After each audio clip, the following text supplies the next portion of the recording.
Like honestly, as such a people person, I'm glad you just meet so many more and more people, and you hear more and more life stories or whatever. But then you can literally go two completely different directions. You can either go in the way of like just comparing yourself to other people, constantly thinking, okay, who do they think I am? How are they perceiving you? How are they Rather perceiving than me? how do you perceive yourself? Exactly.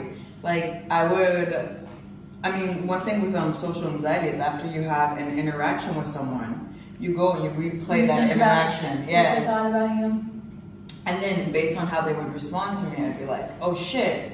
I messed up. I messed up there. They probably think I'm annoying. And two things, dude, people keep telling me I'm too much.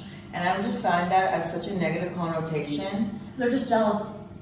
Why? Like, what is the jealousy? They see such an extroverted person and someone who's so out of that person's comfort zone that they can't imagine themselves as that. So they think that it's a bad thing for you to be like that because they can't reach out of that comfort zone and break out and be like their own, like who they want to be. I am a big personality though. Like, dude, once someone told me I was 50% likable, I was like, what the huh? I mean, I like to think I'm a little bit more, but That's like 70, 80. I'd say 90, but okay, we can get rid of a little shit. But that's the thing, it's like, okay, I can come off, but the thing is, how are someone perceives us, it's okay, how did they meet us, and what setting? What was their first impression of you? That You like know? how they perceive you. Because like, if I meet you in school, you're automatically going to associate me with studious things, right? Mm-hmm. If I meet you At a party? at a party, you're going to associate me with social stuff. Mm-hmm. And then, you know when you ask someone, hey, what are their characteristics, or tell me what, for example, What are your 5 things that tell me matters? your best friend. Do you have a best friend? Mm-hmm. Describe your best friend to me in 5 words. Funny, kind, smart, dedicated, loving. Okay. Those are the qualities you yourself find very important. Because those, out of all the qualities that person has, that's what you picked. Mm-hmm. Because you value those qualities the most. So is that what I want for myself? I think that's just what you value, you know, and obviously we try to become what we value. Or sometimes people don't at all. Mm-hmm. But it's, you create like I want to be around people that share my same values in terms of like future or not. For example, this concept of ambition. Not everyone's ambitious. Not everyone's ambitious. They're not. And Not everyone here's ambitious. dude, yeah. Mm-hmm. You think going to medical school, you have a good head on your shoulders, you wanna achieve this goal. And some people are just here to be here. You should put that together. Ice cream. You want some more? Pretzel? Do you want to try it? Don't put a lot. I'm not that big of a pretzel person. I'll just stick it in. Okay, but like you put like 50 pretzels in here, dog. Here, try it. Salt and sweet. Yeah, there's a lot of people who are just here because they don't know what the next step is. And there's a nice way to delay their future. And if you have the money, your parents will pay for you. Why not go to medical school and see if you can do it? It's crazy because like as someone that's worked, you know, their whole life for it, Mm-hmm. just to see that that kind of vibe exists. So there's one girl, my friend lives with her. Dude, she sleeps like very late. She goes out. She's hooking up with guys, like whatever. Has it like it's like when do you study? But how do you come to somewhere where you need to be serious and not be serious? That's the thing. But then it's like at this point we're at the ages where it's not bad. No. Mm-hmm. We're at the ages where it's you gotta. But we're all so at such different ages. You know, it's not like college where you're like, okay, here. We're all freshmen. We're all different ages, different stages in our life. Yeah, and you don't know who someone is, and for someone to get at your mental level, it's So so hard. difficult. So difficult to find someone. It's hard to find people that you relate to, coming from such different backgrounds Mm-hmm. and such different morals. That's the thing. That's why everyone bonds. Hey, where are you from? Mm-hmm. Because it's in the first thing, like, oh shit, we're from here. Then Doesn't matter. I could be from the same place as someone. Excuse me. But if they don't have the same morals as me and the same ideas and drive that I do, why would I want to be around them? so.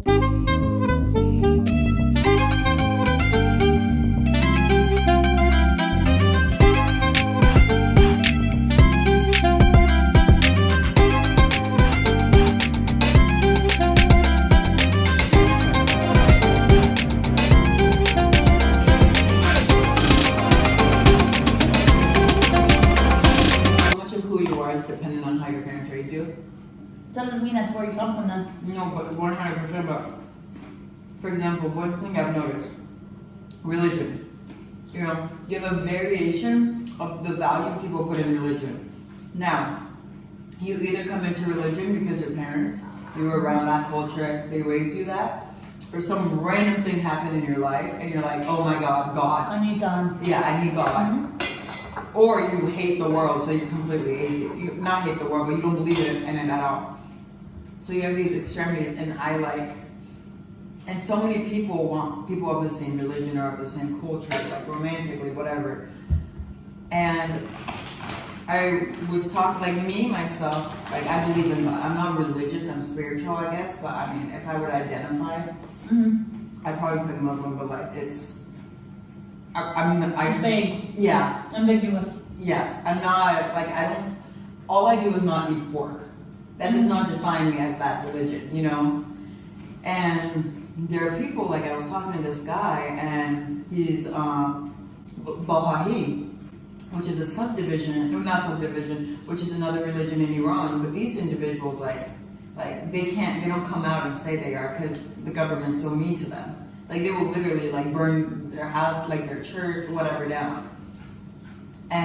But these individuals are very passionate about their religion because it's like Judaism. You fought for this. You literally fought for this religion, and like I was talking to him, he knew like deep things about it. You know, he's talking, and he's Persian, right? He's talking about it, and he's telling me because I'm curious, I'm interested. And let me tell you, every single Baha'i I've met has been a good person. I have never met a bad Baha'i. Like these people are good people. The people that you're around wouldn't be Bad people. You surround yourself by good people. Yeah, but then any good person can have bad traits. and then you can find good in anyone too. You can also have a savior complex and try to save everyone. Wait, so he was explaining it, but then we were talking, and I know Farsi more than he does. He speaks English and Farsi with his parents. We're like 50-50, kind of here and there. I speak majority Farsi with my parents. So it's crazy how much embedded he is within his religious culture as compared to his national culture. Like me, I'm the other way. I'm way more embedded with my national culture than religion. But then Compromise. Yeah. My parents are literally polar opposites. But it's also interesting when you say it's how you define yourself and what you're defined as in terms of religion. You could be anything. And when you find people like you, they don't have to be exactly like you. They could think they're like you, doesn't mean that they... But religion determines so many values. No, and then at what point are certain things hindering you from truly like living or seeing who you are as a person? Based on religion? Just how you were raised. Yeah, and that's what you say. You feel very lucky to be raised by good people. There's so many people that are raised by not so good people and they don't have a choice. Because there's no system to correct learning right from wrong if you grew up in like a wrong neighborhood. It's so subjective what right or wrong is.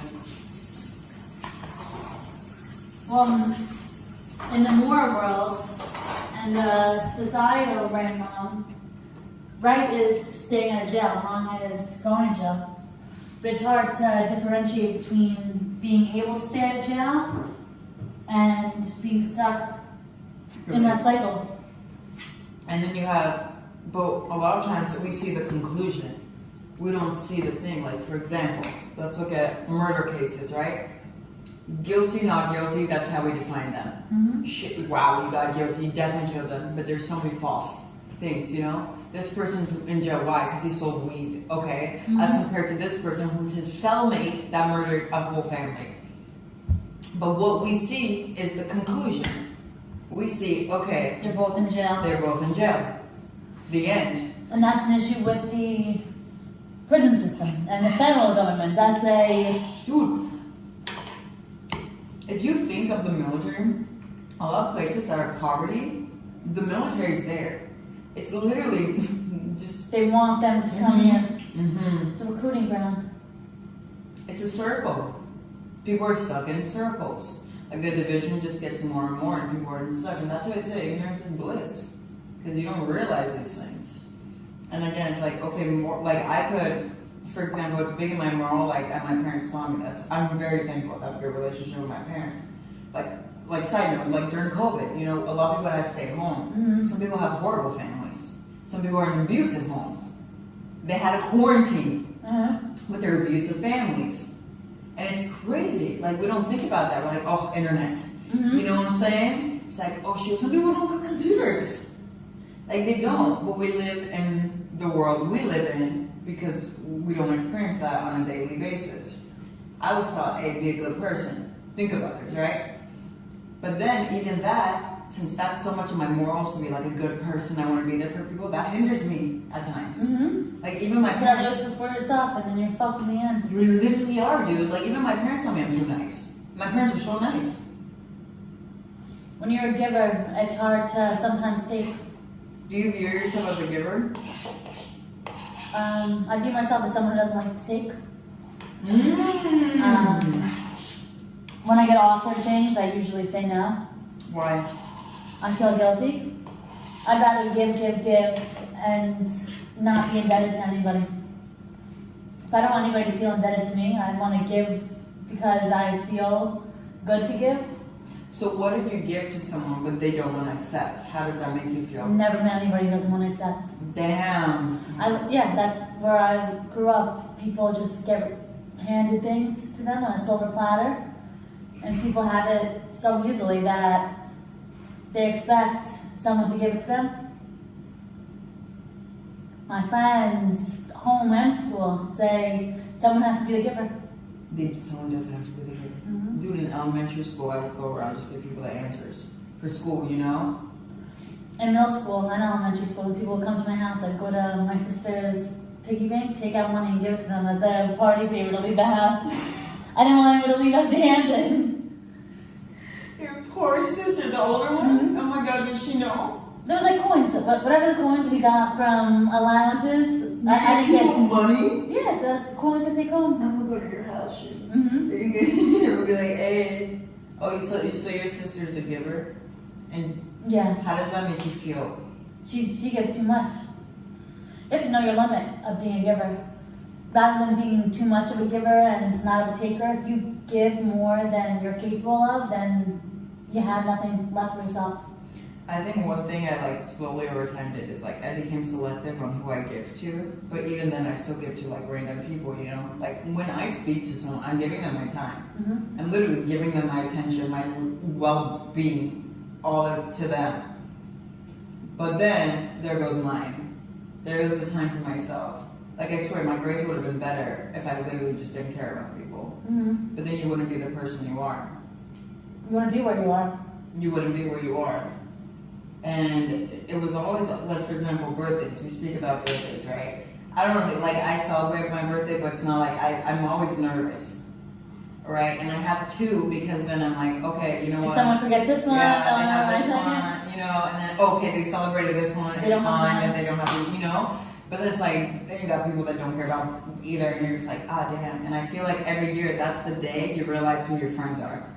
And which is horrible because I forget people's birthdays. Yeah, I forget for your birthday all the time. All the I text time. a couple days late. I'm like, oh shoot, sorry. Yeah.